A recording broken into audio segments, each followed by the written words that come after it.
आप शुरू कीजिए। बोलो श्री प्राणनाथ प्यारे की जय। बोलो श्री सतगुरु महाराज की जय। सर्व सुंदर साथ की जय। प्रणाम जी।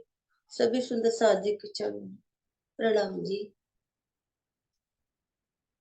आनंद ही आनंद बरसाया बलिहारी ऐसे सतगुरु पे दुनिया में खुदाई नूर आया बलिहारी ऐसे सतगुरु पे।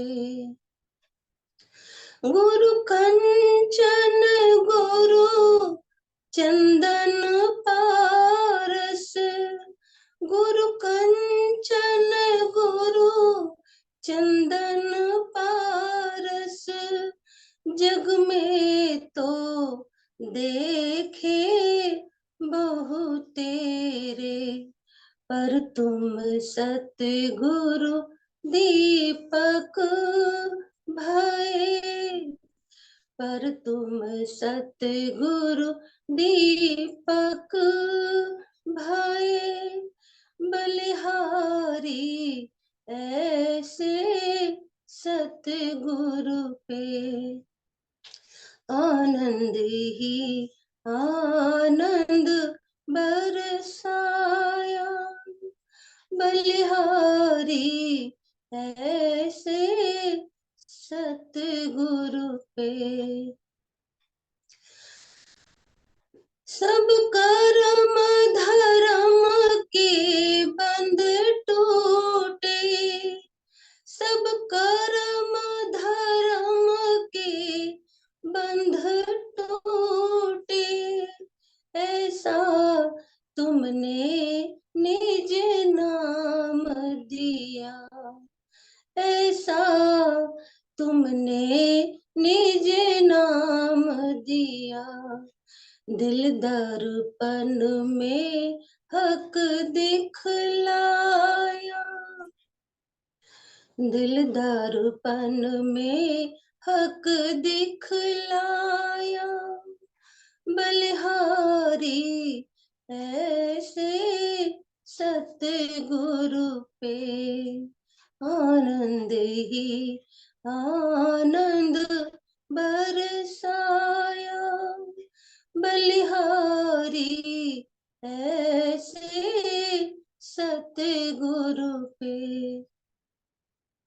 मेरे सतगुरु पार के वासी है मेरे सतगुरु पार के वासी है अंदर श्री राज की शक्ति है अंदर श्री राज की शक्ति है मेरा तन मन न्योछावर है मेरा तन मन न्योछावर है बलिहारी ऐसे सतगुरु पे आनंद ही आनंद बरसाया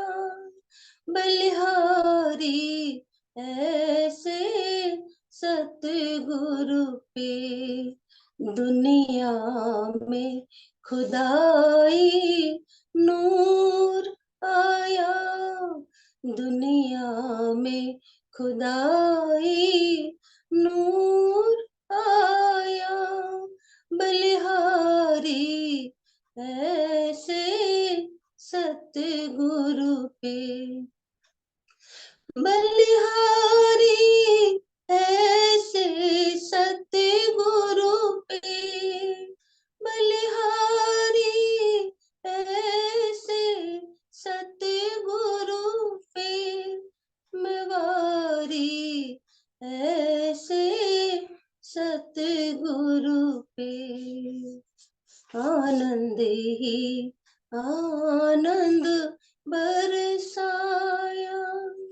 बलिहारी ऐसे सतगुरु पे। बोलो श्री प्राणनाथ प्यारे की जय। बोलो श्री सतगुरु महाराज की जय। प्रणाम जी, सभी सुंदर साथ जी की चरणों में प्रणाम जी। प्रणाम जी। आप शुरू करो। वंदो सतगुरु चरण को, करो सो प्रेम प्रणाम। अशुभ हरन मंगल करन, धन श्री देव चंद्र जी नाम। श्री प्राणीनाथ निज मूल पति, श्री मेहराज सुनाम। तेज कुंवर श्यामा युगल, संकल करो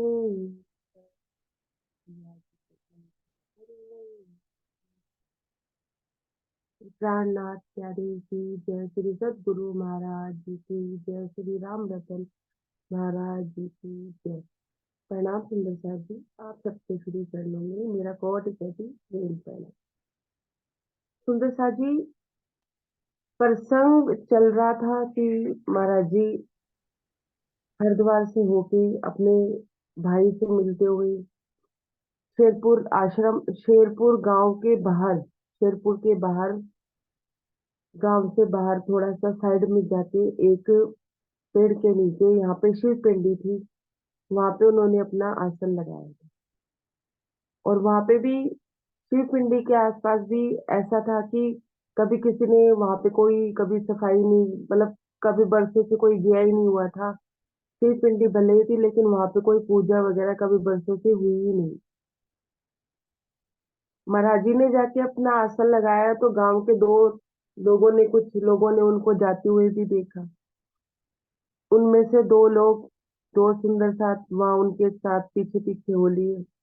जब महाराज जी वहां बैठे तो गुरु महाराज ने हृदय से उनको आवाज दी कि अपना ध्यान रखिए, कि कायमी की लीला होनी थी और वो स्थान उपयुक्त था उस जगह के लिए। तो ऐसी कुछ आवाज महाराज जी को अंदर से आई। तो वहां जब आसन लगा चुके थे तब तक मौसम का भी हाल बदला, बारिश होनी शुरू हुई। और जो दो सुंदर साथ थे वो महाराज जी से कहते हैं कि आप ही का ही गाँव है, यहाँ रुको या कहीं रुको, आप चलो यहाँ से थोड़ा साइड होके रुक लो। तो महाराज जी कहते हैं नहीं, अब तो आसन लग चुका, अब ये नहीं हटने का, चाहे कुछ हो जाए। उन लोगों ने पहले तो उनकी व्यवस्था की कि बारिश उन तक ना जाए, और 2 दिन के अंदर बाद में उन्होंने वहां पे एक झोपड़ी नुमा, मतलब एक घास फूस की उन्होंने झोपड़ी बनाई, जिससे कि महाराज जी को धूप या ज्यादा हवा या बारिश से उनका बचाव हो सके। सुंदर सा जी, जहाँ महाराज जी बैठ के वहां आश्रम बन गया, महाराज जी ने नहीं बनाया। अब जूड़ में जो लोग महाराज जी के पास आ रहे थे, उनसे मुलाकात करते थे, बैठते थे, उन लोगों का भी आना जाना शुरू हुआ 5 गांव का। जो महाराज जी के जाने से जिनके दिल आहत हो चुके थे वो तो उनसे मिलने आए ही आए। उसके अलावा भी पटवारी, राजपूत, जितनी भी वहां की जातियां थी, वो लोग भी महाराज जी की तरफ आए। और बड़े बड़े प्रतिष्ठित लोगों का महाराज जी के साथ उठना बैठना शुरू हो गया। महाराज जी कहते हैं जूड़ से ज्यादा तो यहाँ पे आना जाना शुरू हो गया। कितना? सिर्फ 5 7 7 8 दिनों के अंदर अंदर ही। सुंदर सा जी अब कहते हैं कि रात और दिन वहां सत्संग चलता रहता था। महाराज जी कहते हैं मेरे पास एक मुरलिया थी। कहीं महाराज जी ने कहीं भी बचपन से लेकर जहां भी वो रहे को कभी उन्होंने मुरलिया की बात कही नहीं थी, लेकिन शेरपुर गांव में लीला होनी थी, ब्रजरास होना था। तो वहां पे महाराज जी कहते हैं कि हम रात को अर्धरात्रि को मस्त होके मुरलिया बजा दिया करते थे। फिर जो उसकी टेर सुनता था, कुछ तो आधी रात को ही आ जाया करते थे, और कुछ दिन निकलने पर उनको उस मुरलिया की धुन इतनी उनके हृदय में बहा जाती थी कि वो सुबह सुबह प्रातः ही उठ के महाराज जी के पास आ जाए। निशा जी यहाँ महाराज जी परिचय दे रहे हैं अपने श्री कृष्ण होने का, कि उन्होंने ये लीलाएं की। हम्म। अब उसके आगे क्या था कि इतना सुंदर साथ होते हुए अब महाराज जी आपको हमें ये बता रहे हैं कि अपनी पहचान के साथ साथ वो सुंदर साथ की पहचान भी दे रहे हैं। एक जोड़ोदा के पटवारी थे जो महाराज जी के पास आया करती थी। पेज नंबर 247 में है कि वो महाराज जी से बातें तो बहुत किया करते थे, हर तरह की सत्संग भी सुना करते थे, लेकिन उनके हृदय में चमत्कार की इच्छा बनी रहती। बात सारी समझ जाती थी और महाराज जी को उकसाया भी करते थे कि झंडूदत्त बन तो गए तुम साधु महात्मा, लेकिन तुम्हारे पल्ले में ना चमत्कार नहीं है। इस तरह की बात महाराज जी कहते थे। वो महाराज जी को कहते थे उन्हें किसी भी बात के बातून भेद से कोई मतलब नहीं था, सिर्फ चमत्कार की इच्छा लेके वो महाराज जी के पास आया करते थे। और महाराज जी कहते हैं कि हम भक्तों को रसों के प्याले भर भर के दिया करते थे, लेकिन लेने वाले ले लिया करते थे, नहीं लेने वाले नहीं लिया करते थे, कुछ आधे लेते थे और कुछ बिल्कुल ही नहीं लेते। शब्द वही थे, बात वही थी, लेकिन सबकी अपनी अपनी पात्रता थी। सुंदर सा जी बस संग आगे बढ़ाते हैं। कहते हैं लेते हैं भक्त रसों के प्याले भर भर देते रहते हम, भर कर दिया किसी ने आधा, किसी किसी ने उससे कम। हम्म? कुछ ऐसे ही जो आते भी पर रस तक नहीं पहुंच पाते, किसी किसी ने पाकर खोया किसी किसी को बातें। महाराज जी कहते हैं कि हम भक्तों को रस के प्याले पिलाया करते थे, कोई पीता था कोई नहीं पीता था, कोई आधा पीता था, और कोई कुछ ऐसे भी आते थे जो ऊपरी ऊपरी बस भीड़ को देख के आते थे, रस तक तो वो पहुंच ही नहीं पाते थे। किसी किसी ने तो किसी किसी ने तो ले भी लिया था, लेकिन महाराज जी के प्रति उनकी श्रद्धा नहीं थी, तो वो लेकर भी गवा देते थे। और किसी किसी को तो महाराज जी कहते हैं हम भाते ही नहीं थे, आते जरूर थे वो लोग, लेकिन हम भाते ही नहीं थे। सुंदर साथ जी महाराज जी तो जानी जान थे, सब बात जानते थे। तो यहाँ सुंदर साथ की वो पहचान दे रहे हैं कि सब तरह का सुंदर साथ मेरे सामने आता था, कि मेरे सामने शीश नवाते थे, लेकिन मुझे पता था कि हम उन्हें एक आंख भी नहीं जाते। अब क्या हुआ? साक्षात सदगुरु अंदर से बरसाते अपनी वाणी, लगा किसी को अमृत जैसा किसी को बस पानी पानी। महाराज जी कहते हैं कि साक्षात सदगुरु महाराज अंदर से वाणी बरसाया करते थे, किसी को अमृत जैसी लगती थी और किसी को पानी पानी। शब्द वही रहते थे, सबके लिए बारिश एक ही जैसी होती थी। क्या कहते हैं? लगा किसी को अमृत जैसा किसी को बस पानी, वर्षा में जो मेघ बरसते, वृष आम और इंद्रियान दोनों ही उस पावन ऋतु का जलकन पीते पावन। महाराज जी कहते हैं जैसे वर्षा में मेघ बरसते हैं ना, बराबर ही बरसते हैं। आम के पेड़ पे गए तो आम बीज जैसा बीज होता था हृदय में, वैसे जैसे जैसा बीज धरती के अंदर होता है वैसा ही वृक्ष को पानी लेके वो उगता है। नीम भी वही उग रहा है और आम भी वही उग रहा है। इंद्रयान इंद्रयान एक तरह से विष होता है जो औषधि का कार्य भी करता है। तो वो कहते हैं कि जिसके हृदय में विष होता था तो विष वाला पौधा, मतलब अपने हृदय में जो बीज हम लोगों ने डाला होता है वही बीज अंकुरित होता है। हम सत्संग वार्ता में जहाँ भी जाते हैं या मंदिर आश्रम भी जाते हैं, जो हम अपने हृदय में लेकर जाते हैं वही चीज ही हमें मिलती है, चाहे वो विष हो चाहे वो अमृत। जाकी जैसी भावना वैसे धनी धनी उनको मिलते हैं। यहाँ भी वो ऐसा कह रहे हैं कि बारिश तो एक ही जैसा बरसती है, लेकिन वनस्पति अपनी धरती में जो बीज होता है उस बीज को अंकुरित होके वैसा ही वृक्ष बनता है जिस तरह का उसका बीज हो।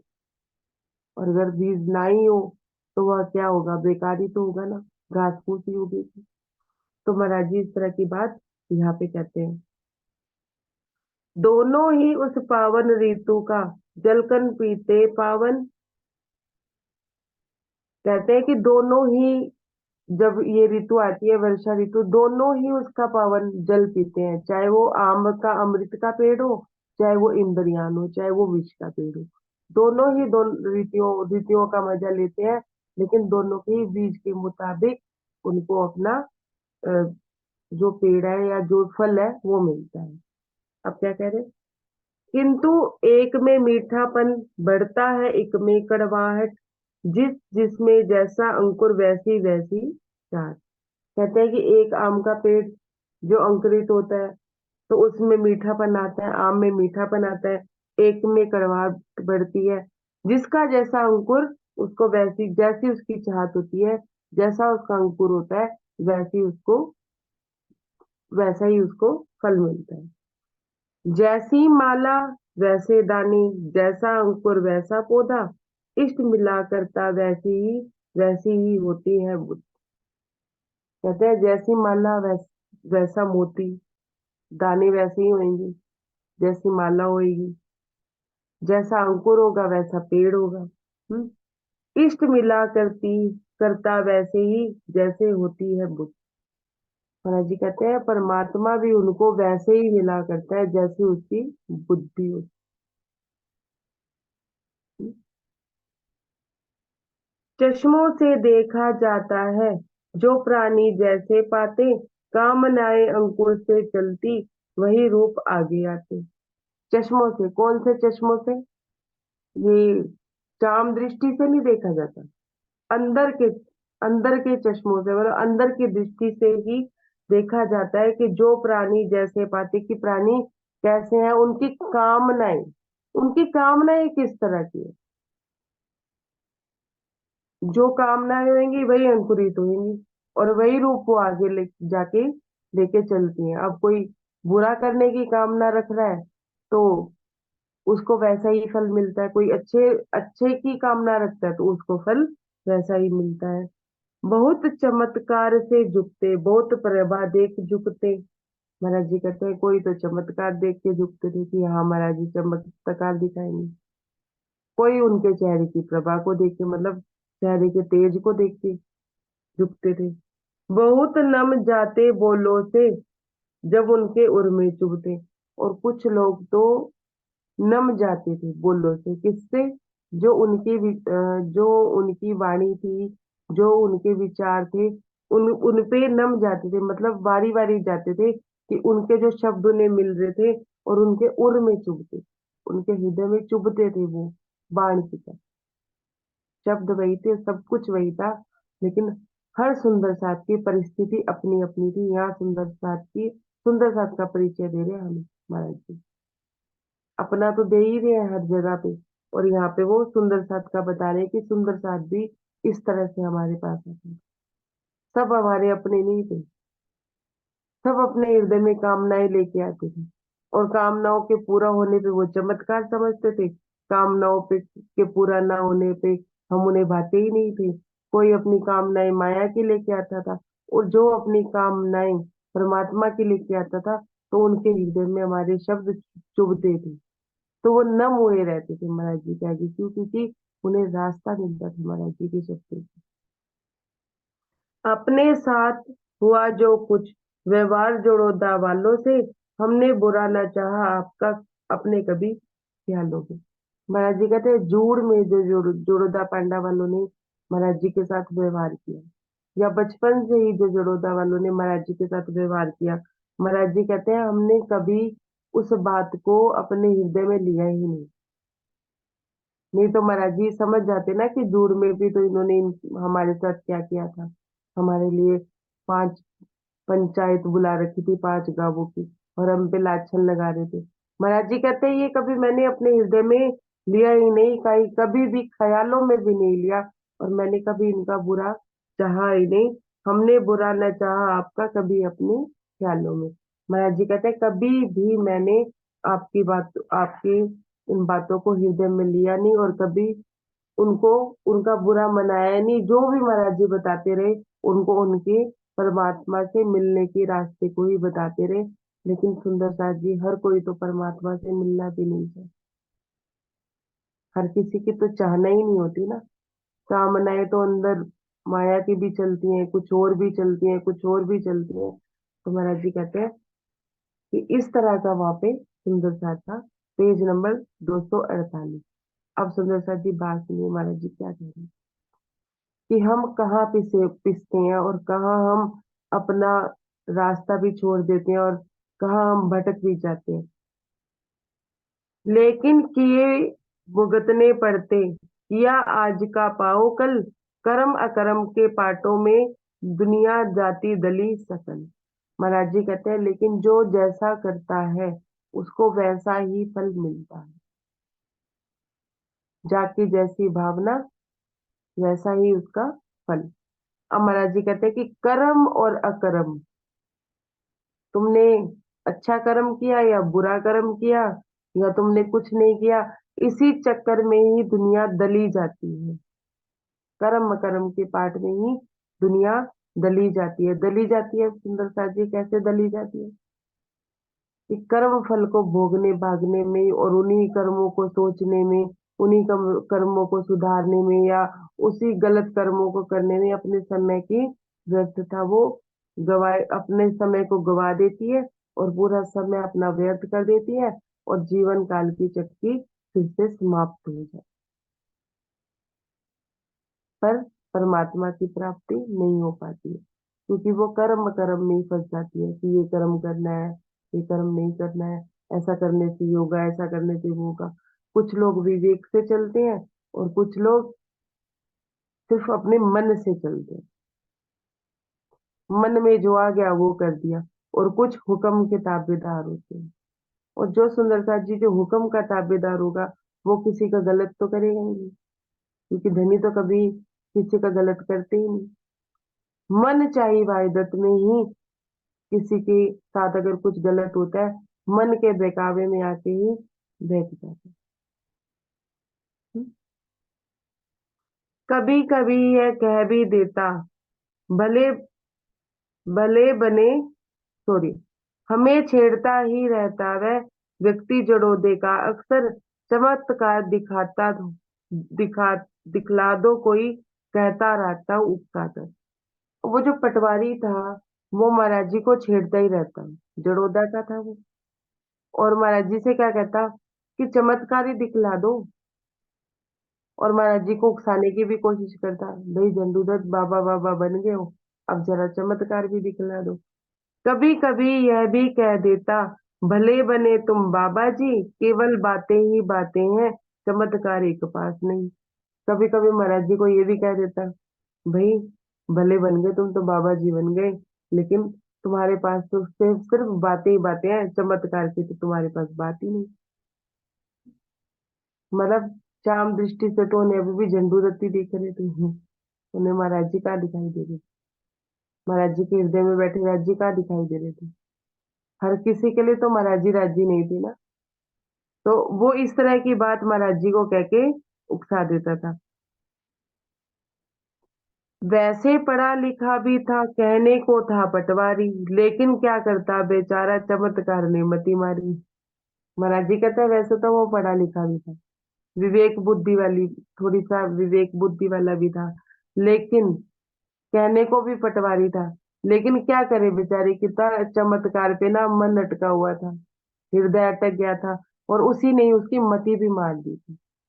सुंदर सा जी यहाँ महाराज जी चमत्कार के लिए कह रहे हैं।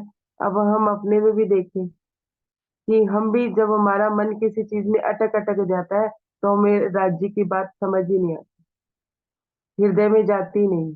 चाहे वो किसी की ईर्ष्या में हो, किसी के मोह में हो, किसी के मोह पाश में भी मन पड़ जाता है ना, तब भी चमत्कार की मतलब वो मोह पाश के कारण भी हमारे हृदय में बात नहीं जाती, सत्य हृदय तक जाता ही नहीं। वो चमत्कार कोई भी हो सकता है, उनका चमत्कार में मन अटका है, और हमारा ईर्ष्या लोभ क्रोध मोह अहंकार लालच, कोई लालच भी हमें राज्य की बात नहीं सुनने देता। तो कहते हैं कि फिर मति हर जाती है। मति मतलब मन जहाँ अटक जाता है उससे आगे वो जाना नहीं चाहता, उसके आगे की बात वो सोचना नहीं चाहता, तो वहां बुद्धि हार जाती है और मन जीत जाता है।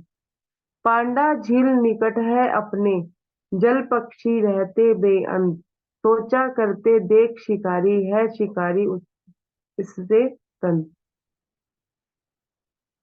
जड़ोदा गांव में शेरपुर जाओ तो उससे पहले थोड़ा सा पहले 1-1.5 किलोमीटर जड़ोदा में ना पांडा झील पड़ती है, जिसे पांडा फॉल भी कहते हैं आजकल।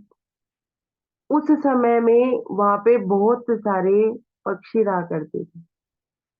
जल पक्षी, जल भी होता था उस पांडा झील में। तो कहते हैं कि सोचा करते देख शिकारी, शिकार इससे तंग, कि शिकारी वहां पे, वैसे तो वहां पे कोई शिकार करता ही नहीं था कि, और जो गांव के लोग भी थे वो भी उनका ध्यान रखा करते थे, लेकिन कुछ लोगों के हृदय में रहती थी कभी कभी शिकार की बात। तो जो गांव के लोग होते थे सुंदर साथ जी, उनको तो गांव के लोग ही नहीं करने देते थे। अब पढ़ते हैं थोड़ा सा आगे तो प्रसंग थोड़ा समझ आएगा। लेकिन न देता था न खेलने, वहां किसी को कोई शिकार, इसलिए चिड़िया भी इसमें रहती थी एकदम भरमार। कोई भी शिकारी को वहां पे कोई शिकार नहीं करने देता था कि पक्षियों को, और वैसे भी वहां पे कोई ऐसा कोई था नहीं कि कोई जानवर ही जानवर को, मतलब पक्षियों को खा जाए। तो इस वजह से वहां पे पक्षियों की बहुत भरमार रहती थी, और जल पक्षियों की बहुत भरमार रहती थी, चिड़ियों की बहुत भरमार रहती थी। एक सुंदर आकर्षित सा वहां पे एक माहौल था।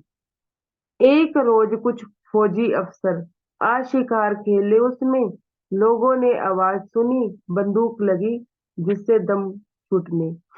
लेकिन वहां पे क्या था कि एक बार एक फौजी अफसर जो वहां पे शिकार खेलने आया, और वहां पे उसने, अब शिकार करेगा तो उसने गोली से शिंगार वो सॉरी शिकार किया। तो आसपास के गांव के लोगों ने गोली की आवाज सुनी तो सब वहां पे एकत्रित हो गए। सब बाहर आई कि गोली कहाँ चली, गोली कहाँ चली। तो उन्होंने गोली की आवाज सुन के सब गांव के जब वहां पे आए, अंग्रेजों को देख पास आए मेरे घबरा कर, इधर उधर से एकत्रित हो गए गांव में आकर, अंग्रेजों को देख पास में आए मेरे घबरा कर।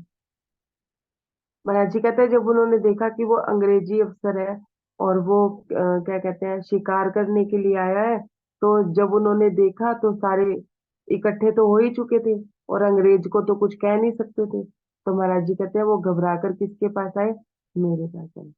मेरे पास आके क्या बात करते हैं, बोले सब आकर के हमसे, महाराज हमको अब बतलाओ क्या युक्ति है, करे हम करे रोकने को, इनको हम समझाओ।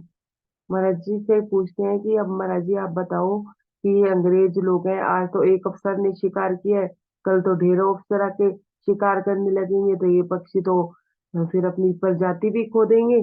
आप कोई युक्ति बताओ, कोई रास्ता आप बताओ कि हम इनको समझाएं, क्या करें क्या ना करें।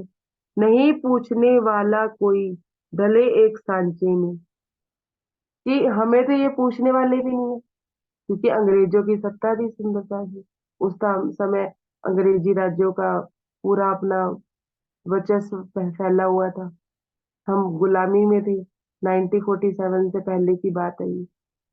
तो कहते हैं कि कोई, ये तो कोई पूछने वाला नहीं, इन्होंने तो हमसे कुछ पूछना ही नहीं है, और ना इन्होंने हमारी बात को मानना है।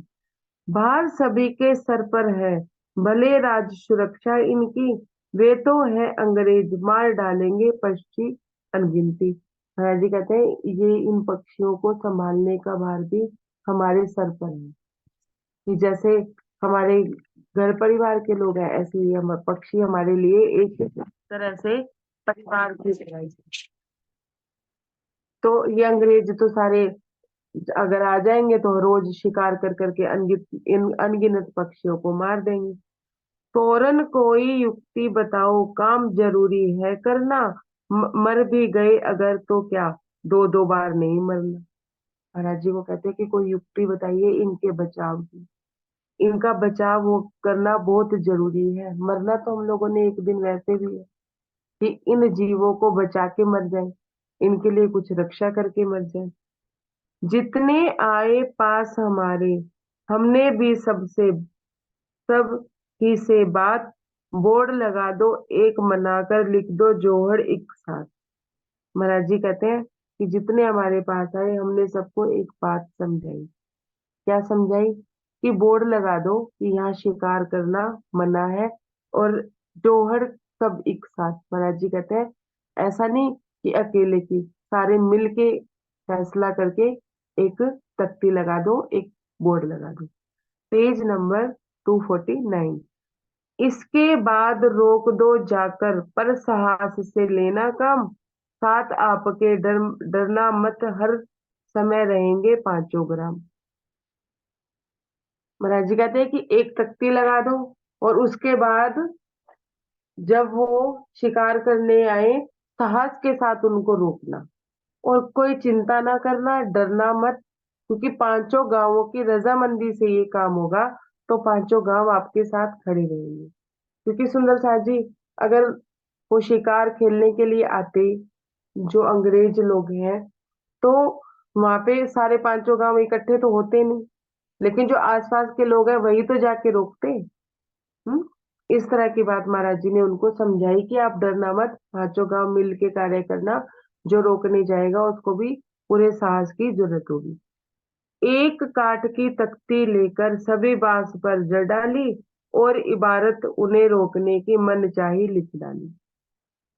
सुंदर जी महाराज जी ने तो ये कहा था कि बस इतना ही लिख देना कि यहाँ शिकार करना मना है, या शिकार नहीं करना है, एक स्पष्ट सी बात लिखनी थी। महाराज जी कहते हैं कि उन्होंने एक तख्ती ली, बांस में जड़ भी डाली, और उसमें रोकने की जो बात लिखी थी वो कैसे लिख डाली? मन चाही लिख डाली। जो उनके मन में आई वही उन्होंने लिख डाली। लेकिन थे अल्फाज तेज, जैसे कि हुक्म दिया जाता, सार्वजनिक स्थलों पर आदेश नंबर लिखा जाता। अल्फाज कैसे थे? तेज तर्रार थे, जैसे कि रिक्वेस्ट नहीं, हुक्म किया जा रहा है। महाराज जी कहते हैं कि सार्वजनिक स्थानों पे अगर कोई चेतावनी दी भी जाती है ना, तो नम्र निवेदनों से दी जाती है, आदेश रूप में नहीं दी जाती कि आदेश दे दिया आपको यहाँ शिकार नहीं करना। नम्र निवेदन से कि हाँ भाई यहाँ शिकार ना किया जाए, या शिकार करना मना है, इस तरह का लिखना था। लेकिन उन्होंने अल्फाजों को क्या लिखा? तेज तर्रार आदेश रूप में लिखा।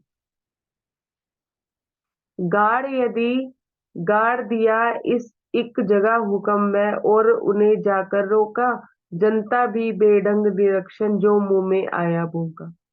महाराज जी कहते हैं कि गाड़ दिया, उस हुक्म को जाके गाड़ दिया, और उन्हें रोकने के लिए इसको गाड़ दिया, और जनता भी बेढंग, मतलब कि जो मुंह में आया वो बोले जा रही है, क्योंकि उनको ये क्या लगा, जो भी थे वहां के लोग, जो आसपास के थे, उनको क्या लगा कि हाँ 5 गांव हमारे साथ है, महाराज जी हमारे साथ है।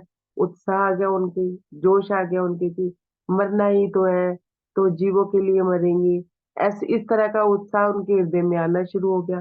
तो उन्होंने अनचाहा कुछ भी बोला, जो भी उनके हृदय में आया वो उन्होंने बोलना शुरू कर दिया आपस में भी। अब आएंगे शिकारी तो फिर शिकार करके देखेंगे, ऐसा वैसा, मतलब एक कहते हैं ना, उत्साहित हो जाते हैं, ज्यादा ही उत्साह हो गया उनमें। कुछ बेसमझ न पाए इनकी, साथ सभी का था बेडंगा, इस कारण उठ खड़ा हुआ वहां आपस में एक दंगा। महाराज जी कहते हैं कुछ तो हमारी बात ही नहीं समझ पाए, समझ पाते तो शायद वो इस तरह की बात भी ना करते, लेकिन वो बात को तो समझ नहीं पाए और बेढंग की बात करने लगे। इस कारण वहां पे क्या हुआ? दंगा फसाद भी। कैसा दंगा फसाद हुआ महाराज जी? ये महाराज जी बता रहे हैं जो, वो हम पढ़ते हैं आगे। गूंगा गांव ढूंढ बजावे, बहरा सुनकर ताल लगाए, तो बोली ऐसी मंजली इसमें स्वाद भला कैसे क्यों कराए। महाराज जी कहते हैं गूंगा गावे ढूंढ बजावे, जो गूंगा है वो गा रहा है, ढूंढ बजा रहा है, और बहरा सुनकर ताल ताल लगाए, मतलब ऐसे था कि जैसे गूंगा गाता है ना और बहरा सुनता है, और फिर वो ताल पे ताल ऐसे सुन के भी हाथ गरिमाओं को हिलाता है, हाँ वहाँ क्या ताल है, वहाँ क्या ताल है, वहाँ क्या ताल है, ऐसे। तो महाराज जी कहते हैं इस तरह का उनका कि ऐसी मंजलिस में भला स्वाद कहाँ है, कि बोलने का भी पता नहीं था और सामने वाले की बात को सुन के उसे समझाना है वो भी नहीं पता था। ऐसी मंजलिस में भला कहाँ स्वाद आता है। महाराज जी कहते हैं कि ऐसी बात में कहाँ स्वाद आता है जहाँ पे ये लड़ने भिड़ने को तैयार और आगे वो जो अंग्रेज थे वो कुछ सुनने को भी ना तैयार। हम्म? ये अपनी ताल बजा रहे थे गूंगे और वो बहरे थे, वो सुनना ही नहीं चाहते थे कोई बात। इस तरह की बात महाराज जी कहते हैं। यह है प्रजा जन्म की, सेवक उनको, सॉरी सुंदर सा जी, यहाँ पे एक भाव और भी आता है। हमारे घरों में भी ऐसा होता है ना कि जब हम अपनी बात रखते हैं तो कोई सुनने को तैयार नहीं होता। वो सुनने को तैयार नहीं होते और हम समझने को तैयार नहीं होते, क्योंकि हमारी बुद्धि में भी एक बात रहती है, नहीं हमें तो ऐसा करना ही करना है। वाद विवाद जैसी कंडीशन। वाद विवाद कहाँ होता है सुंदर सा जी? जहाँ पे पहले ही मन ने ठान रखा हो कि सामने वाले की बात को गलत ही ठहराना है, सामने वाले की बात को सही कहना ही नहीं है, चाहे सामने वाला सही कह रहा है या कुछ भी कह रहा है, नहीं। पर वाद विवाद वाली परिस्थिति वहां पैदा हो जाती है। यहाँ पे भी कुछ ऐसी परिस्थिति थी। क्या परिस्थिति थी? कि गांव वाले तो उन अंग्रेजों को रोकते, ना वो सुनना चाहते थे और ना ही इनके कहने का तरीका कुछ ठीक के तरीके से अगर कोई बात कहते तो अंग्रेज लोग भी उनकी बात को शायद समझते। तो क्या कहते हैं, राज हमारा माल हमारा, अनुचित उचित सभी अपना, यह है प्रजा जन की सेवक, इनको कौन सुने बकना, इनका कौन सुने बकना। अंग्रेजों का क्या हाल था कि राज भी हमारा है, माल भी हमारा है, उचित अनुचित सभी अपना भी, यहाँ के लोग भी हमारे हैं, पशु पक्षी भी हमारे हैं। ये प्रजा तो जन्म से ही सेवक है, कि पहले भी ये सेवक बन के रहे। पहले पता नहीं यहूदियों का राज्य था, फिर पता नहीं ईसाइयों का राज्य था, अब फिर ये अंग्रेजों का राज्य है। ये तो जन्म से ही क्या है, सेवक है। इनकी बक बक कौन सुने। अंग्रेजों का ये हाल था कि वो सुनना ही नहीं चाहते थे, चाहे कोई कितना भी कुछ कह ले, जायज करे न जायज करे, उन्हें कोई मतलब नहीं था, वो सुनते ही नहीं थे। अतः उन्होंने सुनी न इनकी, काम रहा जारी उनका, जब वे रोके रुके न उनके, क्रोध इधर चमका सबका। उन्होंने सुन के भी इनकी अनसुनी कर दी, काम उनका अपना जारी रहा, उन्होंने भी अपना शिकार नहीं छोड़ा। इधर ये जब रोके नहीं रुक रहे थे अंग्रेज लोग, वहां पे शिकार करना नहीं छोड़ रहे थे, तो इधर इन गांव वालों का क्या चमका, क्रोध चमका। उनके हृदय में भी